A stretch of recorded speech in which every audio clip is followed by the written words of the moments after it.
বাইরে একটি ভয়াবহ ঘটনা দেখাবো। কিরকম ধনীবাদ সমবায় কর্মী দেখুন, সমবায় ব্যাংক থেকেই সোনার গয়না চুরি করেছেন, সোনার গয়না চুরি করে গোল্ড লোন নিয়েছেন 22 বার। ভাবা যায়? দেখুন।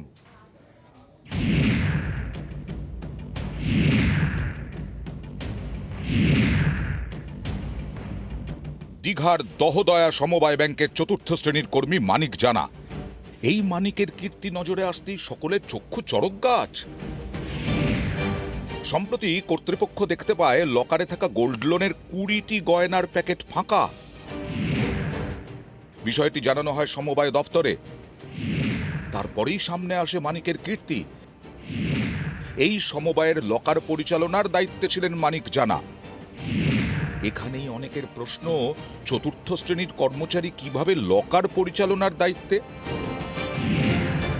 এই সুযোগকে কাজে লাগিয়ে লক্ষ লক্ষ টাকার জালিয়াতি।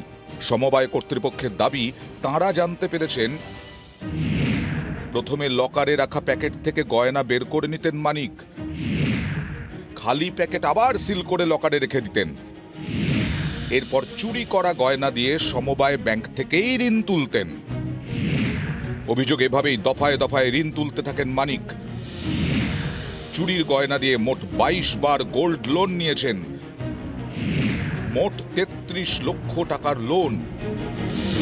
বিষয়টি সামনে আসতেই মানিককে সাসপেন্ড করার পাশাপাশি তার বিরুদ্ধে অভিযোগ দায়ের করা হয়েছে অ্যাসিস্ট্যান্ট রেজিস্ট্রার অফ কোঅপারেটিভ সোসাইটির কাছে।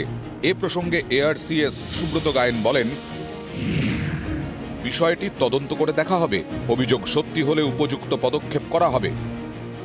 ওই আসলে যে ব্রাঞ্চে কাজ করতো ছেলেটা, সেই ব্রাঞ্চের ব্রাঞ্চ ম্যানেজারের খুব আস্থাভাজন ছিল। ছেলেটা দীর্ঘদিন এখানে কাজ করতো। যখন সেই ব্রাঞ্চ ম্যানেজার একটু অসুস্থ ছিল, হয়তো লকারে যেতে পারেনি, তাকে বলেছে যে তুমি এই কাজটা করে দাও। সেই কাজটা করতে গিয়ে সে যেটা সমস্যা তৈরি করেছিল, আমরা যখন মিলাতে গিয়ে দেখা গেল যে তার অসঙ্গতি। তখন তাকে ডেকে জিজ্ঞাসাবাদ করা হলো, সে স্বীকারোক্তি দিয়ে গেছে। আর সে প্রায় 30 লক্ষ টাকা জমা দিয়ে চলে গেছে তার নিজস্ব বাড়ি বিক্রি করে। পঙ্কজ দাশরথী, নিউজ 18 বাংলা। সাধারণ মানুষের জন্য ভেবে কি কাজ করে? রেলও করে না। একটা